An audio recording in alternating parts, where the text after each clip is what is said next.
Hello, I'm Adam, your office temp-press of tomorrow at BlampCo Incorporated, kabuki worrying about wrestling since 2015, and this is How Adam Would Book, where I craft alternate wrestling realities, then challenge promotions to do them better, 'cause I'm a smartass. Here's a joke for you. What does Chris Jericho shout at the ref after he locks the wrestler formerly known as Kana in the walls of Jericho? Asuka!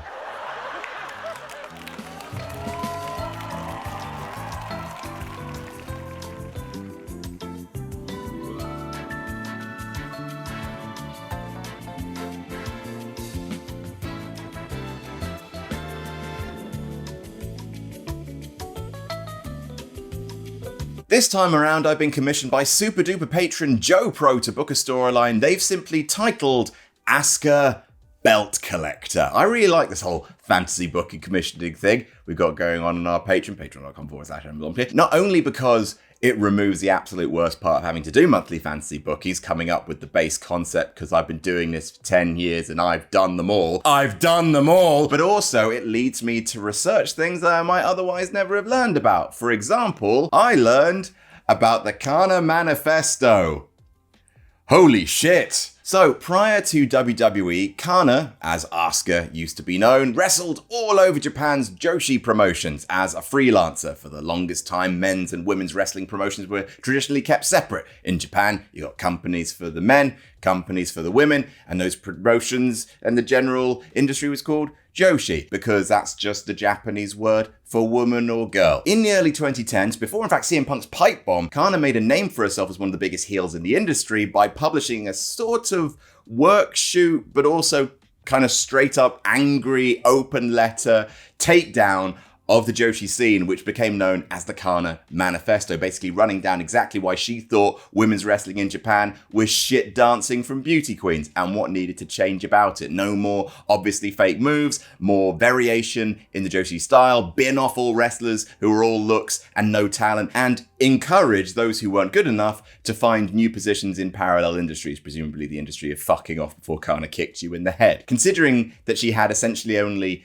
been in the business for like 5 years, this was a super good way to make friends. Kana became an enemy to some, a hero to others, and endured being wholesale banished from some locker rooms for daring to speak her mind. And in Japan, criticizing your elders is an especially huge no-no. Over the next 5 years, Kana became an incredibly influential Japanese wrestler, not only wrestling all over the place as one of the biggest freelancers going in companies like Pro Wrestling Wave, JWP, Ice Ribbon, and Smash, having storied rivalries with Meiko Satomura, Arista Nakajima, and Suri, forming Triple Tails with Mio Shirai and her sister Io. What's she up to these days? She donned clown makeup for the first time in 2013, making herself look creepy and weird and just different in her field, something that Asuka has always excelled at. Speaking of different, see also her very ass-based match alongside Kenny Omega from 2014. She won the DDT Iron Man Heavy Metalweight Championship, essentially their 24/7 title 5 times, wrestled a rare women's match promoted by Pro Wrestling Noah. She even produced her own wrestling shows under various labels, but mostly Kana Pro. On some of these shows, she'd wrestle men, including an infamous match that she booked herself,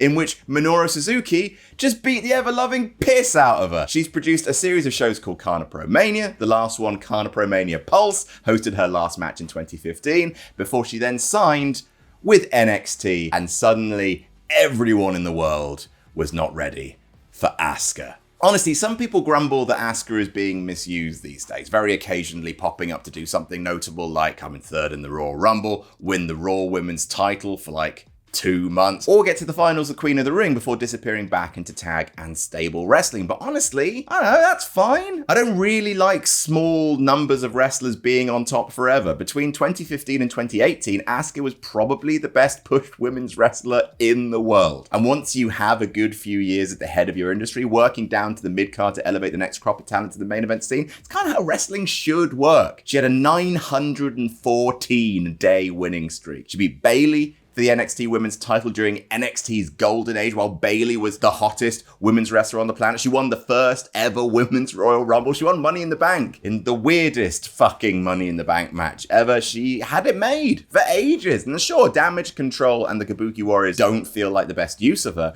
but it's someone else's turn right now. And at the very least, she's got permanent legitimacy so that if WWE ever did want to strap one last rocket to her in her mid-40s as she starts to wind down, perhaps a belt collector storyline, nobody would complain. I have an idea for exactly that story. WWE, do it better.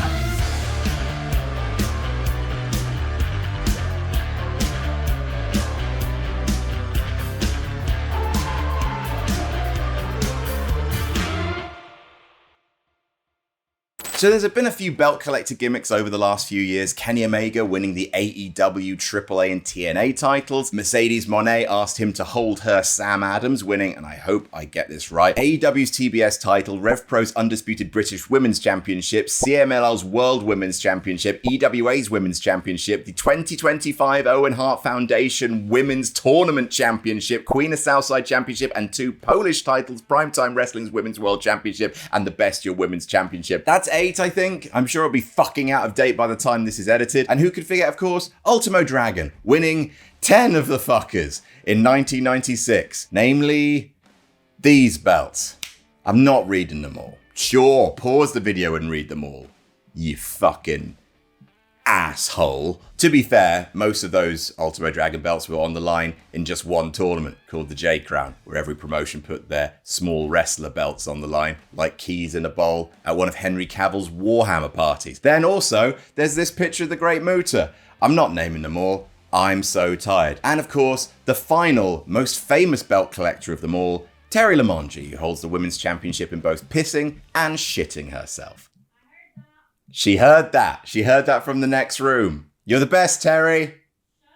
Shut up, she said, and that's fair. Ultimo Dragon pulled off this feat in the mid-90s when WWE didn't really even give a little bit of a shit about their cruiserweight division. But ever since winning the Monday Night War, under Vince, WWE went about 20 years denying the existence of any other promotions, thinking that if they closed their eyes long enough, TNA would simply fade away like bonfire ashes in the midnight breeze. However, WWE has somewhat opened its door to cross-brand projects in recent years. NXT has a working relationship with TNA, in much the same way that Peter Rabbit has a working relationship with Mr. McGregor's Garden. And WWE bought AAA in a move that's in no way ominous at all. I'm sure it'll be just fine. However, this does mean that there's scope for a WWE star to finally have a belt collector run. Joe Pro wants it to be Asuka, and I can oblige. As anyone who's watched my booking videos will know, I have a little bit of a fetish about dates. I like it when things line up, months to the day, or 10 years on, or 25 years on. Wrestling is a big, unreal, cosmic universe, and I think that when dates line up, it serves to remind us that yes, wrestling is contrived, but in the right hands, it can be contrived like an epic poem, repeating upon itself with increased significance and occasion. Basically, I like my women like I like my calendars.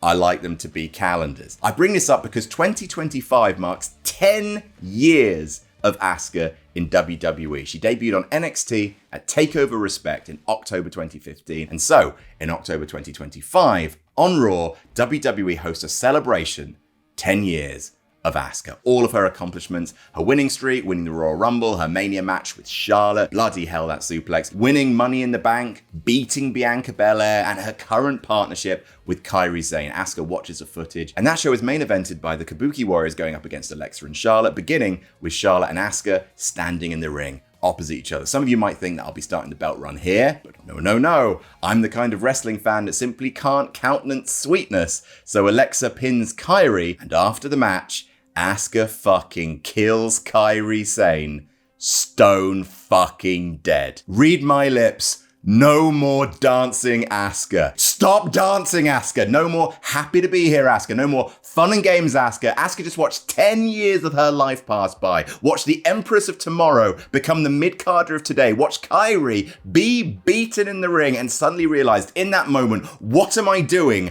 I'm Asuka and Asuka's gonna kill you. She batters Kairi to a proper uncomfortable degree, ripping up the padding at ringside and pile driving her onto the concrete. Near killing Kairi, brings Asuka into conflict with, of course, Io Sky. But I don't want to do the singles match just yet. Instead, the hatred between the two spills over into a championship pursuit as Io's interference backfires to make Asuka the #1 contender to the Intercontinental Championship. You run Becky Lynch versus Asuka versus Io Sky at Survivor Series. Yes, please. Enough to pay service to an Io-Asuka feud, but still leaving the singles match on the table. Becky hits the manhandle slam on Io, but Asuka rolls Becky up, becomes the champion. That's one. In the aftermath, Kairi returns. You run her versus Asuka at the Royal Rumble for the Intercontinental Championship. I always like it when mid-card champions actually defend their titles at the Rumble rather than going for a better title. It just makes your roster look deeper. Even better when the mid-card titles are part of an actual ongoing storyline. Asuka successfully retains after using the Mist for the first time in ages. At Elimination Chamber, Asuka versus Kairi versus Io for the Intercontinental Championship, and Asuka again retains, pinning Kairi. 2 triple threat matches, and neither time has Asuka managed to pin Io Sky, which is what's going to take us to Mania. But before we get there, one quick stop, NXT. On April the 1st, 2016, Asuka became NXT Women's Champion, beating Bayley at NXT TakeOver Dallas. In the build-up to NXT's annual WrestleMania week show, Stand and Deliver, Asuka shows back up in NXT and targets not the NXT Women's Champion, but the North American Champion, Sol Ruka. Asuka has already won the NXT Championship. In fact, she never actually lost it back in the day, but this belt is new and Asuka wants it. At Stand and Deliver, Sol tries to hit Asuka with the Soul Snatcher. That move is so brilliant, but she's caught mid-air by an Asuka lock and she passes out, crowning Asuka both the Intercontinental and North American champions, the second belt. She carries both belts into night 2 of WrestleMania 42, putting the IC title on the line against Io Sky, finally one-on-one. With Asuka winning the new title in NXT, people will assume she's about to drop the IC title to Io, but instead, she hits Io with the Mist just as Io flies onto her with the Moonsault. Asuka clocks her with a roundhouse kick, pins Io to retain her title. She's now officially Asuka 2 belts. Afterwards, in a video package, all in Japanese because it sounds infinitely more badass this way, and she's a heel now. She's allowed to be foreign. She lays out the Asuka Manifesto. 10 years ago, Asuka walked away from the worldwide independent scene, from being Kana of the world. She claims to have single-handedly changed the Joshi scene, changed how women's wrestling was presented. She gave the women of the world 10 years of peace. Women of the world, your time is up, and you are not ready for Asuka. With both of her belts, she proclaims herself to be the champion of all North America and the champion of all continents. She is Asuka of the world. At this point, we turn to TNA. You have to feel for TNA. They got into a working relationship with AEW, and Kenny beat their champion. Then they turned to WWE and said, now, one of your main roster guys isn't going to beat our world champion, is he? And WWE said, don't worry. One of our main roster guys won't beat your world champion. TNA said, oh, good. What about our Knockouts champion? At which point WWE went, shh. You want some exposure? Go get it. Go get the exposure. Asuka turns up in TNA, and instead of challenging the Knockouts champion, she instead sprays mist in the eyes of the current TNA International champion, who at this point will be Eric Young. Couple of things about this. First of all, I really like the idea of a belt collector of mid-card championships, as it doesn't completely body the promotions that the collector breezes through. Also, when someone eventually beats Asuka to get the belt back for their company, that makes them properly primed for the big time, and also, hopefully, elevates the mid-card title itself, whilst leaving the main eventers not railroaded by another company's storyline. Also, Asuka has a history of wrestling men. TNA has a history of women winning titles traditionally held by men, and the International Championship feeds into the Asuka of the world gimmick. North American, Intercontinental, International. Asuka pins Eric Young to win belt number 3. Next up, Asuka makes an appearance at Pro Wrestling Eve, a UK-based women's wrestling promotion that fits my brief because A, it's fucking great, and B, it has an international championship, the aptly named Pro Wrestling Eve International Championship. Right now, as of recording this, the champion is Chris Statlander, and while I would absolutely love to book Asuka versus Statlander, even fantasy booking with a capital fantasy probably isn't enough to suspend your disbelief long enough to buy into a WWE versus AEW match taking place on the indies. There's a couple of really good matches you could book with current Pro Wrestling Eve talent. Isla Dawn used to be in WWE. Millie McKenzie is young, but will have been going for the better part of 10 years by the time this booking takes place. But I think I'm going to go with former Eve World Champion Miyu Yamashita. Her and Asuka both have a similar hard-hitting, hard fucking kick you in the head style, and as far as cage match is telling me, they've never wrestled before. Asuka beats Yamashita to become Pro Wrestling Eve International Champion. She's collected belt number 4, ticking off the following famous wrestling territories: North America, check. The UK, check. Next up, Mexico. AAA. WWE owned the thing, so you might as well use it. You don't want it to be like that pasta maker that you buy only to use it once and then it sits in a kitchen cupboard calling out to you, "Please, father, why you no want a pasta no more?" Before you say anything, you can't actually be racist against Italians. They invented fascism. AAA have a women's championship, the Reina de Reinas, but I honestly think I would rather see Asuka wrestle a man for the AAA Latin American Championship. It's not like intergender wrestling is taboo in Lucha Libre. There were some fantastic intergender matches in Lucha Underground. Io Sky absolutely flattening Pentagon jumping off an office at one point. Fuck yeah. And for some reason, I cannot get out of my head that I want to see Asuka wrestle Rey Fenix. I don't know why it is. I just randomly thought that would be a fun match. It'll never happen. And now for some reason, I can't stop until I see Asuka versus Rey Fenix. I really want it to happen. Asuka picks up her 5th belt, one more mid-card title named after a region, and there's just one more major territory left to hit on the world tour.